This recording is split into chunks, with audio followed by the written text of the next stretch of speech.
네, 어제 영상에 이어서 오늘은 0시간부터 100시간까지 제가 컴프리헨시블 인풋을 하면서 느낀 점에 대해서 이야기해 보도록 하겠습니다.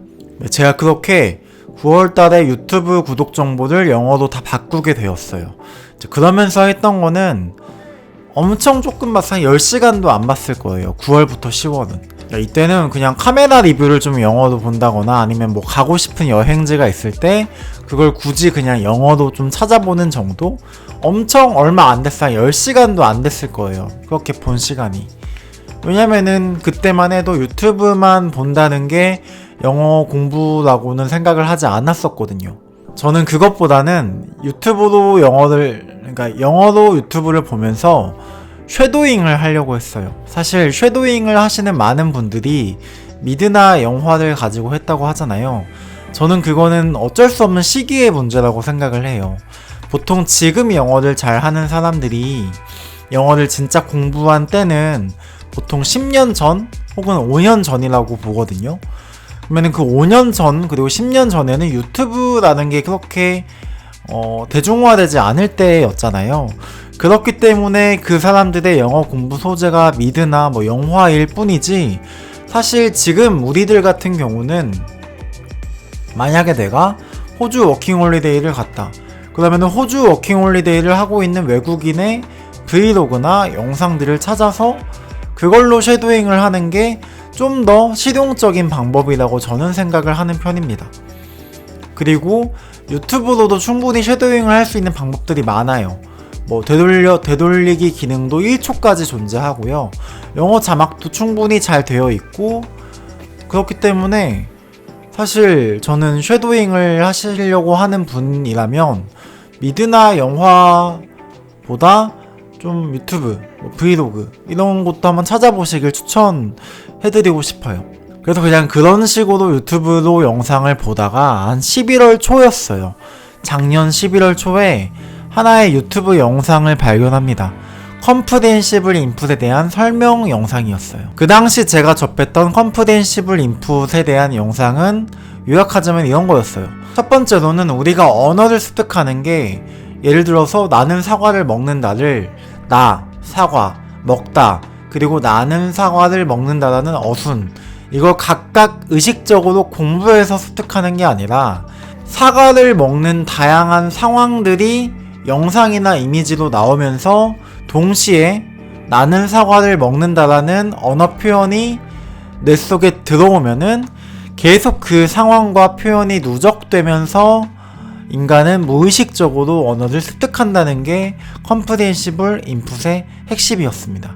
그렇기 때문에 언어 습득에 있어서 가장 중요한 것은 다양한 이미지, 상황 정보, 그리고 문맥을 통해서 가능한 그 언어 인풋이고, 그런 인풋이 많은 양 쌓이게 되면은 아웃풋, 그러니까 말하기나 쓰기도 함께 따라온다는 게 컴프리헨시블 인풋의 주된 요지였어요. 그리고 그러한 언어 습득을 극대화시키기 위해선 특히 영어에서는 리스닝과 리딩, 인풋의 두 가지 요소를 함께 할 수 있는 영어 자막을 보면서 영상을 보는 게 가장 효과적이다라는 게 이제 하나의 내용이었고요. 그리고 제가 좀 더 컴프리헨시블 인풋 이론에 대해서 검증을 하기 위해서 찾아보니까 15개 국어를 구사할 줄 아는 스티븐 카우프만이라는 할아버지도 이 컴프리헨시블 인풋 이론이 가장 언어를 쉽게 공부할 수 있는 방법이라고 말씀하시고 계셨습니다. 그래서 저는 완전 그 내용을 믿기로 결심했어요. 그래서 그때 처음으로 컴프리헨시블 인풋 방법으로 영어를 한번 공부해보자 라고 마음을 먹었고, 그때가 11월 달이었어요. 11월 달에 저는 유튜브부터 보기 시작했습니다. 왜냐하면은 그 당시에 제가 미드를 영어 자막을 켜고 보면은 내용이 전혀 잘 이해가 되지 않아서 굉장히 찝찝했고 미드를 잘 즐기지도 못했거든요. 그에 반해서 유튜브는 일단 내용이 짧기 때문에 많은 한 60%, 70% 정도밖에 이해하지 못하더라도 충분히 그 영상을 내가 봤다, 내가 즐겼다라고 말할 수가 있었고요. 그리고 상대적으로 미드보다 유튜브가 영상이 그 표현에 맞는 상황들이 많이 나와요.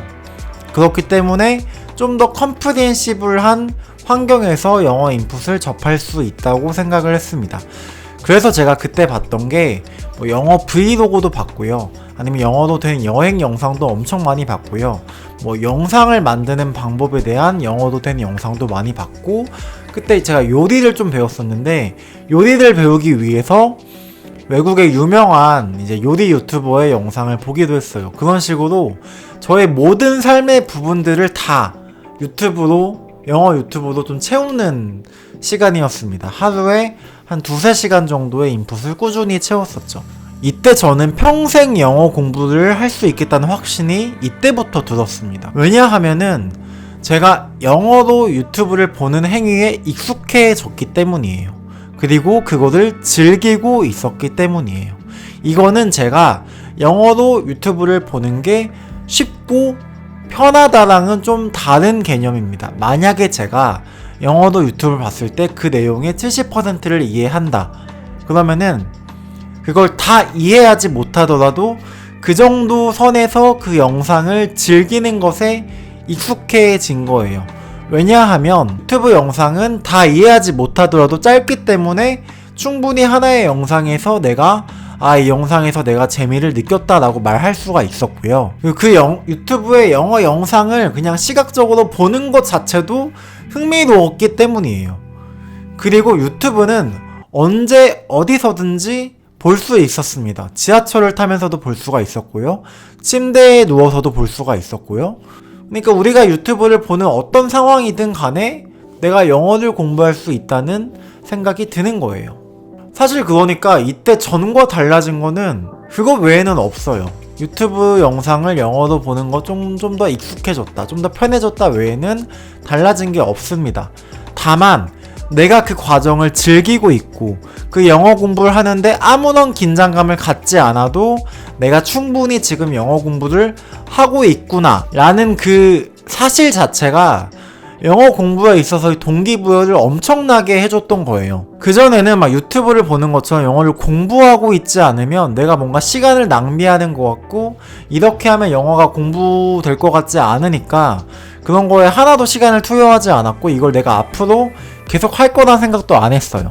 그런데 지금은 재미와 편안함을 동시에 느끼면서 영어 공부도 효과적으로 되고 있다는 생각이 드니까 내가 이렇게 영어를 공부한다면 앞으로 평생 영어를 공부할 수 있겠다라는 확신이 사실 들 수밖에 없었던 거예요. 그래서 사실 저는 0시간에서 100시간 이 초기 단계에서는 이러한 영어에 대한 자신감, 내가 평생 영어를 공부할 수 있겠다는 자신감을 얻는 게 저는 가장 중요하다고 생각합니다. 그러기 위해서 중요한 건 뭘까요? 그 영어 인풋이 재밌어야 합니다. 그러니까 당장 영어 표현이 다 이해하지 못하더라도, 당장 내가 모르는 표현이 있더라도 내가 이 영어 인풋을 접하면서 즐거움을 느낄 수 있을 만큼의 메시지를 이해할 수만 있다면 저는 그 영어 인풋이야말로 최고의 영어 인풋이라고 생각해요.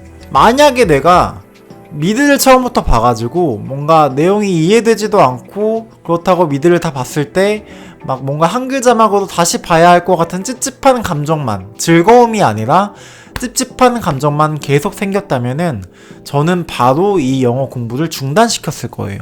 왜냐면 재미가 없고 지속 가능하지 않기 때문이죠. 그리고 당장 영어가 엄청 느는 것 같지 않더라도 이렇게 즐거운 상태로 내가 영어 노출을 계속 하고 있는 것만으로도 충분히 엄청난 변화입니다. 왜냐고요? 그전엔 하나도 안 했잖아요. 그전에는 저는 하나도 영어 공부를 하지 않았어요. 그런데 지금 그때 저는 하루에 2-3시간은 꾸준히 유튜브로 영어를 봤거든요. 그리고 사실 이게 정말 가장 효과적인 방법이에요. 스티븐 카우프만 혹은 다른 다개 국어를 구사하는 많은 사람들이 언어 습득에 있어서 인풋이 아웃풋에 비해서 한 80% 혹은 90%의 중요성을 가진다고 말합니다. 아이들도 모국어를 학습할 때 엄마가 알려주는 단어들로 학습하는 게 아니라 주변 사람들이 어떤 상황에서 말하는 것을 듣고 보면서 학습을 한다고 해요. 그러니까 0시간에서 100시간 이 시간엔 당장 느껴지지 않을 수는 있더라도 지금 여러분은 가장 효과적으로 언어를 습득하고 계신 거예요. 그렇게 믿으셔야 합니다.